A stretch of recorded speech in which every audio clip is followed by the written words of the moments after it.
Kurban Bayramı'nda teşrik tekbirlerinin hükmü vaciptir. Yani her namazdan sonra bunun getirilmesi vaciptir. Kadın olsun, erkek olsun. Şimdi bunun zamanı ne zamandır? Bu Arefe günü sabah namazında başlıyor ve bayramın 4. günü ikindi namazında son buluyor. Şimdi bu teşrik tekbirlerinin anlamı, yani Allahu Teala'nın yüceliğini, Allahu Teala'nın kudretini, Allahu Teala'nın vahdaniyetini, Allahu Teala'nın yegane güç sahibi olduğunu, yegane kanun koyucu olduğunu, yegane idare edici olduğunu, bununla dile getirmektir. Yani yaratıcılığını, kanun koyma hususiyetini, idareciliği tek ve bir olan Cenab-ı Allah'a vermektir.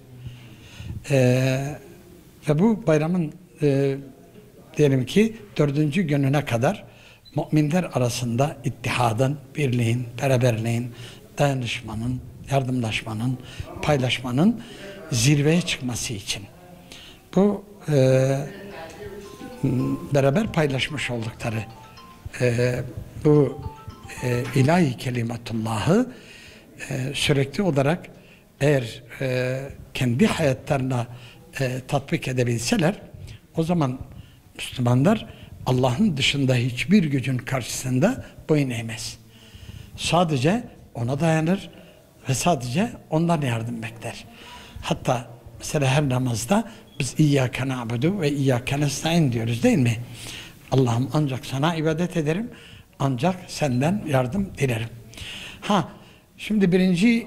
gününden veya da arefesinden başlayıp 4. güne kadar devam etmesi, bu zaten her namazda, tamam mı? Ondan sonra her ezanda biz Allahu Teala'nın vahdaniyetini, birliğini ne yapıyoruz? Haykırıyoruz. Bizden haykırmamızı istiyor Cenab-ı Allah. Değil mi? Onun için de biz burada o teşrik tekbirleri biz getirdiğimiz zaman hem Allahu Teala'nın vahdaniyetini, yegane güç sahibi olduğunu, yegane kanun sahibi olduğunu, nizam sahibi olduğunu, kanunların ve nizamın Allah'ın koyacağını, tamam mı? Herhangi bir beşerin bunu koyamayacağını en güzel bir şekilde bu kelime-i tevhidi, yani bu teşrik tekbirleriyle biz ne yapıyoruz? Dile getiriyoruz.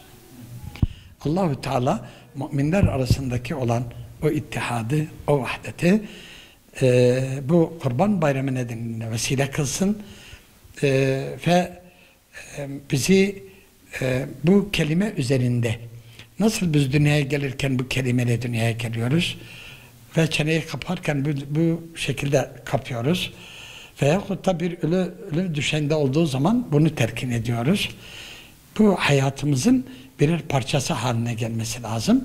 Eğer bizler bugün bu vahdaniyeti, bu ittihadı veyahut da bu kelime-i tevhidi en mükemmel bir şekilde biz hayatımıza tatbik edecek olursak, İnşallah Müslümanlar arasında birlik, beraberlik, vahdaniyet, ittihad oluşmuş olur ki Müslümanların maruz kaldıkları bu saldırılardan da ne olur?